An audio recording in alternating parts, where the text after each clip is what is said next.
পানিহাটির নিখোঁজ যুবকের খোঁজ মিলল নেপালে হ্যাম রেডিওর মাধ্যমে। নেপালে গন্ডগোলের জেরে যুবককে ভারতে ফেরানোর কাজ আটকে গেল। এই খবরটি নিবেদন করছে স্বামী বিবেকানন্দ ইউনিভার্সিটি, আপনার সন্তানের স্বপ্নের ভবিষ্যৎ গড়ে তোলার একমাত্র সঠিক ঠিকানা। যোগাযোগ 7044086270। পানিহাটি পৌরসভার 19 নম্বর ওয়ার্ডের অন্তর্গত ঘোষপাড়া এলাকার বাসিন্দা অভিষেক ঘোষ গত 7 মাস আগে এলাকা থেকে নিখোঁজ হয়ে যায়। অভিষেক ঘোষের নিখোঁজ ডায়েরি হয় ঘোলা থানায়। অবশেষে হ্যাম রেডিওর মাধ্যমে জানা যায় অভিষেক চলে গিয়েছে নেপালে। সেখানে মানব সেবাশ্রম নামে এক আশ্রমে সে রয়েছে। সেই মতো অবস্থায় নেপাল প্রশাসনের সঙ্গে যোগাযোগ করে অভিষেক ঘোষকে ভারতে নিয়ে আসার তৎপরতা শুরু হয়। কিন্তু হঠাৎ করে নেপালে যে গণ্ডগোলের পরিস্থিতি তৈরি হয়েছে, সেই জায়গায় দাঁড়িয়ে নেপালের সংস্থার সঙ্গে যোগাযোগ সম্পূর্ণ বন্ধ হয়ে গিয়েছে, যার ফলে অভিষেক ঘোষকে ভারতে ফিরিয়ে আনার কাজ বন্ধ হয়ে গিয়েছে। আর এই ঘটনায় যথেষ্টই উদ্বেগে অভিষেক ঘোষের পরিবারের সদস্যরা।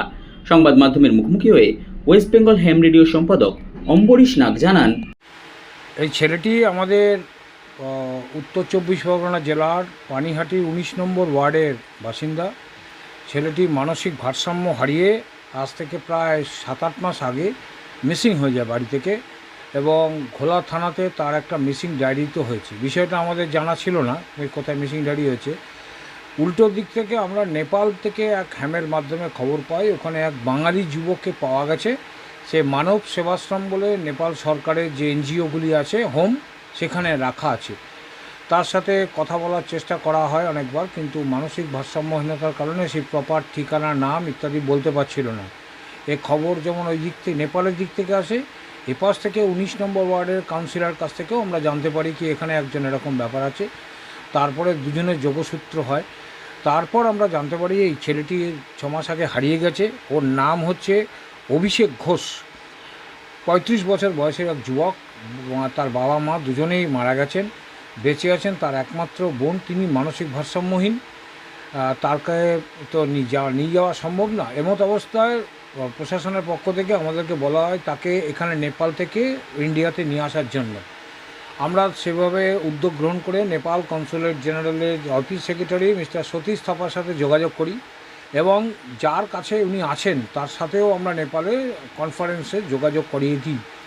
এরপরে হঠাৎ উন্মত্ত হয়ে ওঠে নেপাল। এর মধ্যে আমরা যোগাযোগ বিচ্ছিন্ন হয়ে যায় আমাদের তাদের সাথে, এবং কোথায় আছে এখন তা আমাদের জানা সম্ভব হচ্ছে না।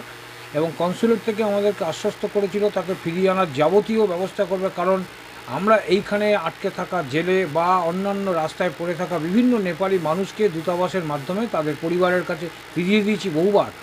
সুতরাং এই মানবিক দৃষ্টান্ত থেকে নেপাল সরকার আমাদেরকে সহযোগিতা আগেও করেছেন, এই আবারও করতে যাচ্ছিলেন। ঠিক এমত অবস্থায় একটা মধ্যে পড়ি। তাই আমরা ভারতের যে দূতাবাস আছে নেপালের কাঠমান্ডুতে, সেই দূতাবাসের যে কূটনীতিবিদ তাকে আমরা চিঠি লিখি যে এরকম ওই পজিশানে আছেন ছেলেটি, তাকে যেন ফিরিয়ে দেওয়া হয়, কারণ তার একমাত্র বোন মানসিক ভারসাম্যহীন, এবং তাকে এই ইন্ডিয়াতে আনার পর সরকারিভাবে যে তার চিকিৎসা হবে ইত্যাদির জন্য প্রশাসনের সাথে আমরা যোগাযোগ করেছি।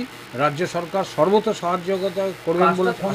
কী কারণে মনে হচ্ছে কাজটা থমকে গেল? নেপালে হঠাৎ করে গন্ডগোল শুরু হয়েছে, ইন্টারনেটে প্রবলেম। ওখানে কি ব্যাপার হয়েছে ইন্টারনাল ব্যাপার তো আমরা জানি না, কিন্তু ওখানে ইন্টারনেট স্তব্ধ হয়ে গেছে, হোয়াটসঅ্যাপ কল করা যাচ্ছে না, ফোনে যোগাযোগ করা যাচ্ছে না, বিভিন্ন জায়গায় পুরোপুরি বিচ্ছিন্ন। এবার ওইখানে যে রিলায়েন্স, ওখানে একটা এনজিও অর্গানাইজেশান, সেই অর্গানাইজেশানের তিনি তো আর হ্যাম নয়, তার সাথে আমরা মোবাইলেই যোগাযোগ করছিলাম, তো বিচ্ছিন্ন হয়ে গেছে।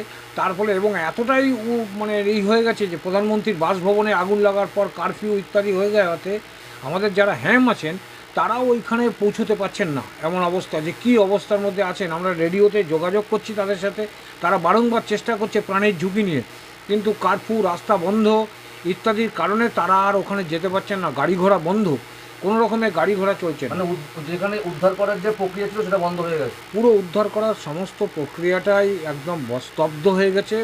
মানুষ মুভমেন্ট করতে পারছে না। আমাদের যারা সংশ্লিষ্ট হ্যামেরা আছেন তারা চেষ্টা করছেন, কিন্তু পৌঁছতে পারছেন না। আমরা খুবই উদ্বেগের মধ্যে আছি, কারণ যেহেতু আমরা বিষয়টার মধ্যে আছি, আমরা একটা ছেলে মানসিক ভারসাম্যহীন, তার সাথে কথাবার্তা হয়েছে, তার পরিবারের লোকেরা যথেষ্ট উদ্বিগ্ন, পাড়ার লোকেরা, ওখানকার স্থানীয় কাউন্সিলর, তারা সবাই খুব উদ্বিগ্ন, আমরাও খুব উদ্বিগ্ন। আমরা দূতাবাসের সাথে যোগাযোগ করেছি, স্বরাষ্ট্র মন্ত্রকে যোগাযোগ করেছি, এমএইচের সাথে মিনিস্ট্রি অফ এক্সটার্নাল অ্যাফেয়ার্সে জানিয়েছি, নেপাল দূতাবাসে বলেছি। তারা বলেছে আমরা সর্বথা চেষ্টা করছি, কিন্তু যোগাযোগ বিচ্ছিন্ন হয়ে গেছে এমত অবস্থায়।